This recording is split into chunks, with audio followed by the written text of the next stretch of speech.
السلام عليكم بنات، اش اخباركم؟ نتمنى كاملين تكونوا بخير وعلى خير. عواشركم مبروكه. جيتكم فيديو جديد، بديت معكم لا فيديو من القهوه. هنايا كنت خرجت شربت قهوه وصافي. هنايا كنت دخلت للدار، قلت نحضر سلو. وهنايا نوجد معكم سلو اللي هو ساهل دغيا كيوجد وبلا عذاب. الصراحه دغيا وجدته في نهار واحد، بما انني شريت هنايا التقديه في الاسبان كلها منقيه. صافي بقى لي غير نحمر ونخليه صافي ونطحن ونوجد كل شيء وخلطته في العجانة كيجي ساهل ودغيا كيوجد. تقريبا عندي واحد 3 كيلو ديال الزنجلان مع 3 كيلو ونص ديال اللوز اللي هو مقسم على جوج. عندي هذا اللي منقي وعندي واحد اخر حتى هو ما منقيش، هو هذا. هنا كنت مسحته في منديل، مسحته مزيان مزيان من الغبره صافي. وتا هو غادي نقليه في الزيت اللي قليت فيها هذا اللوز. هذا بما ان اللوز كيتقلى دائما في الزيت اللي هي بارده، بما انني قليت هذا اللوز هذا في الزيت اللي هي بارده، خليت الزيت حتى بردات عاد باش نقلي فيها هذاك الاخر اللي بالجلوف ديالو صافي. والاير فراير كنحمر فيها الزنجلان صافي. كنت نقيت هو الاولاني النافع وحبه حلاوه والكرويه حتى هما نقيتهم صافي وخليتهم على جنب. عندي هنايا 1 كيلو ونص تقريبا ديال الكاوكاو تا هو نحمره في الاير فراير، وغادي نحيد ليه تقريبا غير نص ديال الجلوف ديالو صافي. هنايا بديت كنطحن في هذا الشيء اللي كنت وجدت. طحنت نص الكميه نيلتها مزيان ديال اللوز وكذلك ديال الزنجلان. هذه الكميه الاخرى ديال الزنجلان خليتها ما مطحوناش، وهذه الكميه اللي خليت ديال اللوز انا نطحنها غير في الهاشوار. غادي غير نهرمشها كما كنقولوا بالمغربيه. صافي. ومن بعد فاش كانت بردات لي الزيت غادي نبدا نقلي فيها هذاك اللوز اللي بالجلوف ديالو صافي. دايره يد هنا ويد هنا باش نربح الوقت. بصراحه هادشي كامل استغل ليا واحد نقول لي ساعتين تقريبا ما بين انني وجدته كامل في القلي وطحنت وغربلت الدقيق ديالي اللي هو يا محمر. بصراحه انا حمرت الدقيق في المغرب وجبته معايا، رشيت عليه الملحه صافي درته في الثلاجه كيبقى مزيان. صافي. هنايا درت اللوز كيتحمر في هاد الزيت هادي بعد ما بردات. كاينين بزاف الناس اللي كيتغافلوا على هاد القضيه هادي، غير كيحيدوا اللوز وكيعاودوا يديروه في زيت واحده اخرى اللي حيدوا فيها الاول راه كيتحمر لكم وما كيطيبش من الداخل. هذيك القرمشه ما كتكونش فيه صافي. هنايا بديت كنحمر في خلطتهم كاملين حيت في الاخر غادي يتخلطوا. اللهم نحمصهم كاملين في مقله اللي كتكون دافيه. نافع كرويه حبه حلاوه.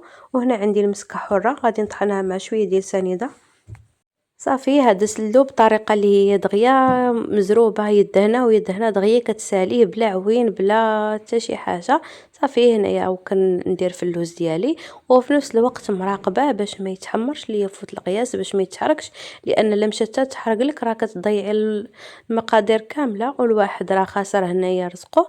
خاص ياكل حاجه اللي بنينه وفي نفس الوقت ما فيهاش لي نسمه اللي خايبه. هنا طحنت المسكه حره مع السكر سنيده صافي. طحنتها مزيان صافي. هنا نهز اللوز ديالي تا هو نخليه على جنب وفي نفس الوقت غادي نطحنوه وهو يسخن، لان ديك لاباري ديال اندو تروا كطحن مزيان صافي. هنايا نطحن النافع حبه حلاوه والكرويه طحنتهم مزيان وغادي نغربلهم. هنايا درت هذا البانيو هذا اللي هو كبير. جمعت فيه المقادير كامله اللي كما كتشوفوا ان القوام ديال السلو جمعتهم كاملين في هذا البانيو. عاد في الاخير غادي نغربل السلو في بانيو واحد اخر غادي نبدا نخلط في الكميه. انا نشارك معكم كل شيء اون ديتاي صافي. هنا بديت كنغربل في الدقيق ديالي صافي. غربلته على هذا الشكل هذا كما كتشوفوا ان دوك الحبيبات ضروري كيكونوا في التحمار ديال السلو، ما كديروهمش في السلو، الاحسن كتفاداوهم صافي. وهنا بالمساعده ديال الكتكوته ديالي الله يحفظها ليا ويخليها ويفرح كل محروم يا ربي كتعاونني. وحنايا الناس ديال الغربه ضروري كنخلقوا هاد الاجواء هادو ديال رمضان باش الدراري الصغار حتى هما كيعرفوا الطقوس المغربيه والطقوس ديال الديانه ديال الاسلام. الحمد لله انهم من صغرهم كنعلمهم ان راه كاين الصوم، كاين رمضان، كاين الصلاه، كاين العباده، كاين التقرب الى الله عز وجل، وكاين صله الرحم، وكاين الواحد دائما يكون متواصل مع مع الديانة ديالو قربها ليه فيما مشى، الحمد لله والشكر لله. صافي هنايا بقات لي القرفة حتى هي غادي نغربلها كما كتشوفوا. ضروري ما تغربلوها لان كيكونوا في هذوك الحبيبات ديال دوك العواد كيخسروا لكم تغزغيزه ديال داك السلو، ولا لا يجي باس تكون شي عود ولا شي حاجه تختل واحد في دراسو.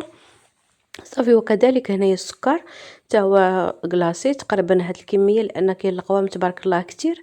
درت كيلو ديال السكر وكل واحد يدير الحلاوه اللي هو كيبغي، لان سلو راه هو تكون فيه هذيك نسبه الحلاوه باينه. ضروري ما تكون زعما حلو، الا كان مسوس بصراحه بحال كتاكلي في شي حاجه ما ليهاش طعم. واحد ماشي يدير حلو بزاف ماشي مسوس بين وبين. صافي وضروري من قبيصه ديال الملحه الواحد ما ينساهاش، لان هي اللي كدير هذاك التوازن ديال ما بين المذاقات. صافي هنايا غادي نخلط هذا القوام هذا كامل، غادي نخلطه وفي نفس الوقت غادي نبدا نهز بكميه بكميه ونخلطها مع الدقيق. راه تبارك الله هادشي واضح باين. المهم انا عطيتكم الاساسيات اللي كتكون في السلو. هادو المقادير ديال ماما الله يحفظها ويخليها لينا والله يشافيها ويعافيها هي والوالد ديالي لا يورينا فيهم ان شاء الله. بس صافي هنايا كنوجد هكذا بهذه الطريقه هذه، لان تبارك الله القوام كتير وهذاك الشيء. اللهم تخلطي كل حاجه بوحديتها بهذه الطريقه هذه. وفي الاخر غادي ندير كلشي في العجانه وغادي يتمعك مزيان. المهم الناس اللي كاينين في المغرب راه دابا كاينين هذوك العطارات تبارك الله كيديروا هاد العمليه هذه ديال التخلاط. بصراحه فكره اللي هي زوينه، غير هو كان كيديروا كيخلطوا حتى كيولي ملس. من الاحسن انكم تعاودوا تجيبوه. لكن نشوف طحنتوه عند العطار في المغرب تجيبوه حتى للدار عاد ديروا تضيفوا عليه زنجلان تضيفوا عليه اللوز مهرمش باش كتبقى فيه هذيك التقرميشه. المهم حنا كيعجبنا السلو يكون مقرمش ويكون معلك مزيان، يكون مدهون مزيان بالزبده. ما كنديرش فيه لا زيت العود لا حتى شي حاجه، لان زيت العود داكشي كتبقى حاجه اخرى اللي هي ديال الزميطه. هذا السلو اللي هويا بقوام اللي هويا مغربي 100%. صافي هنايا عندي هاد الكميه هذه ديال الزبده.